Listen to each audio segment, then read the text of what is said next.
Pero paano ka nga napapayag, no, to work together in a project? No, of course, why not? I think I've been wanting to work with Barbie, of course. Kaming dalawa, we've been, working hard for years and years, and I think it was like a conversation. What if we work together? Right.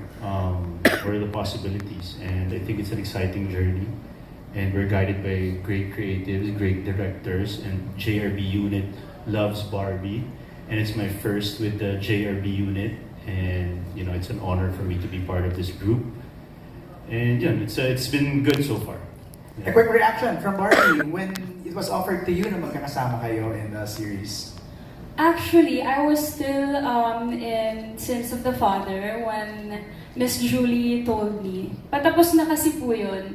Tapos sabi ni Miss Julie, lumapit siya sa akin, sabi niya, may show tayo ulit! Wala ka pang idea? Wala pa po akong idea. And, I'm so grateful. Sobrang grateful and thankful ako sa JRB unit. Kasi, after Batang Quiapo, ang tagal ko nang hindi nag-work. Okay. So, grabe yung ng teleserye. So, grabe po talaga yung pasasalamat ko, of course, kay Miss Julie, sa lahat po, kila FMR, kila Direk Bijoy po, Direk Rico, kaya Erwin, Sir Sinon, and Sir Dindo. Grabe nila ako i-guide. Kasi po, syempre, kinakabahan ako. Kasi syempre, si Richard, Gerald, Bella, of course, and Baron, sobrang galing nila. So ako po talaga yung pinakakabado kasi sabi ko, oh my gosh, ang gagaling nila. Bata pa lang ako, pinapanood ko na sila. Ako yung may right magsabi na. But yeah, I'm so happy. Kasi, patay ba ako? Sorry po. Kami kasi ni Richard, mahilig si Richard manood ng mga films, kung ano-ano. And ang dami niyang ideas. Minsan, out of nowhere, ang dami niya ng plano. Ang dami niya ng sinasabi, ng mga ideas niya every time we watch a movie. And we wanted to work with each other matagal na. So I'm very thankful and grateful for this opportunity po. Parang Galing din po ako sa Sins of the Father. Medyo amazing cast, amazing writers, pero syempre yung parang yung bigat na parang umikot sa akin. And now we have kumbaga parang there's two of us, and then napakaganda ng kwento ng side ni Marcos, napakaganda ng kwento ng side ni Jalil, and paano nagka-clash yung dalawang kwento na yan. But working with him personally, we had a fight scene, not the fight scene na nasa trailer, but the other one, na medyo pamadaling araw kami natatapos. And I was like kind of expecting na baka, pagod na rin kami the whole day, nagtatakbuhan, naghahabol lang kami, binabaril ako hindi pala ako pwede kwento yun, pero hinahabol ako ni Felix, character ni Baron. So, I thought hindi namin matatapos, but yung energy niya was the same as nung 8 a.m. in the morning. So, when you get to work with people like that, I mean, buong cast, but when you get to work with people like that, na sobrang passionate din, kahit mahirap po yung ginagawa namin, it makes it all worth it. can't complain, di ba? Chart, where do you get the energy? Kinakwento niya. From him, also. Kasi Gerald is energetic too. Like, he was saying na we were doing a fight scene madaling araw, di ba? Of course, he's athletic, and I have to up my game as well, syempre. And we're guided by Erwin Tagle, who's also very energetic. So, to say the least. So, pag fight scene, pag action talaga kahit anong oras pa. But it's great working with Gerald, such a team player. Gaya nga ng sabi niya, siguro what he was trying to say is meron kaming kasab. Pare, sub muna, di ba? Kumbaga may papasahan kami ng bola, and and it makes things lighter. I mean, in terms of pressure and everything. Paano yung sub? Hindi Ako naman. muna, ikaw na muna. Kumbaga yung workload namin, kasi syempre yung workload namin, so he's doing my storyline si Jalil, my storyline si Marcos, and I think that's what makes the story great as well, the series great. Na paano mag-intertwine yung story namin dalawa, it makes it very interesting. Kanina nga dun sa screening namin, nung sa abangan part na parang nakita yung dalawang characters namin ulit na nararamdaman ko yung energy sa crowd na parang yun na magkikita sila ulit. And that was actually the fight scene na sinasabi ko na hindi kami sumuko. And it's very hard na but it's been a blessing. Who's your director? I think meron. Kasi syempre yung family ko rin is part of my...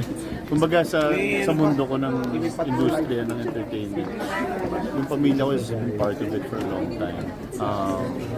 Syempre may mga instances na may mga disagreements between the family and Actually yung Blood versus Duty, I think it reflects sa akin personally. I think it's the sacrifices that you have to do for your duty. Diba? I think yun yung pinaka-challenge sa family. Diba? I think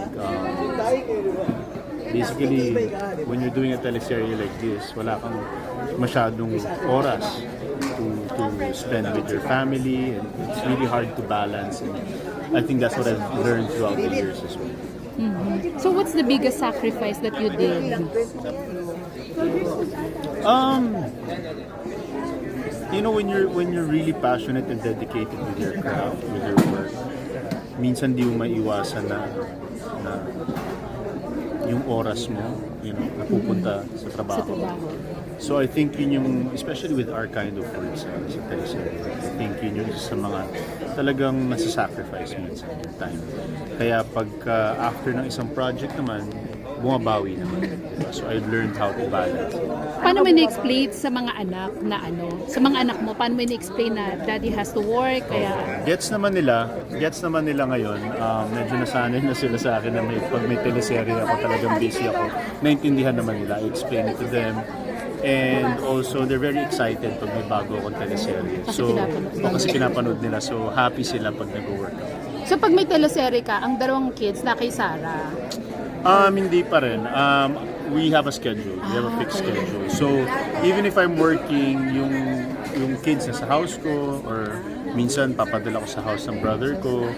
So, yun, I balance everything. Mahirap siya. It's not easy, but I try to balance it. Pero nakapagdagdag ka pa ng love life. So ang galing mo Siyempre, di balancing. pwede mawala yun, no? Your inspiration, Oo, di ba? Pansit ka namin. Ang ganda ng aura mo ngayon. Talaga? Ganun talaga pag in love. So paano mo binabalance pa yun? Balance lang tayo. Pero Charles, Hindi malaking bagay yung magkasama sila sa serye, di ba? Na... Hindi, malaking bagay yun na kasama sa serye. Like yun nga, sabi ko yung oras, di ba? Yung oras mo ngayon, sabi nga ni Miss Marisa, pa-frame na raw namin lahat ng mga mahal namin sa buhay kasi after Holy Week, tuloy-tuloy na yung trabaho namin. kahit after Holy Week. after Holy. After Holy Week, na kami talagang dire-diretso na. Also, syempre, Chard, ayan na, di ba yung napag-usapan natin dahil sabi mo next year, may big reveal ka na. Ito na yun. So nafe-feel mo na ba na handa ka na uli na bumuo ng family ngayon? Panibagong Family? Nako. Malayo. Minamanage ko pa lang yung isang family. Ang hirap. Nakafocus ako ngayon sa work. So, itong Blood versus Duty, ito yung talagang main focus ko right now.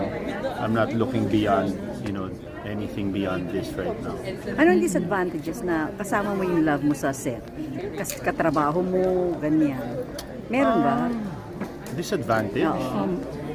I think it's more of an advantage kasi nagkakaintindihan kami sa schedule, nagkakaintindihan kami kung pagod ang isa't isa, kung ano man yung pinagdadaanan, di ba? And at least meron kang kasama, di ba? May Inspired. Pero kasi sabi nila iba, nag-aaway daw sa set, pag magka-shota, magkatrabaho. Hindi naman. Never nangyari sa inyo ni Barbie. Never naman. Tsaka parang ikaw yung alagang-alaga mo si Barbie. Talaga? Oo, tingnan ko. Di ba, inano niya kanina? Very open ka ngayon, tapos lagi Talaga? naka-smile, yung mata mo naka-smile. Malaking factor talaga ang love life, no, Charles? Sa set din, di ba? Barbie na nga. Inspired. Siyempre ganun. Inspired sa life, inspired sa work. It's good times ahead, especially now that we announced na nasa first time slot kami ng prime time. Ever since I moved to ABS-CBN, Ngayon wala lang. masyadong, wala pang nakakapasok dun sa time slot na yun, na male lead, di ba? So, ngayon pa lang na may male lead napapasok sa first time slot aside, of course, from Coco. So, it's a big challenge for us. But we are accepting the challenge and we are very excited for this opportunity. May pressure Pero ka. oo, pero open ka rin, Shard, kasi di ba sabi si Coco nagpapahinga lang, pero soon baka bumalik din siya sa prime time. Yeah, na-explain din naman sa amin yun, yung ganong pero wala pa namang final. Basta right now, we are embracing where we are. We are praying for success na magustuhan ng mga tao and then we'll take it from there. Okay.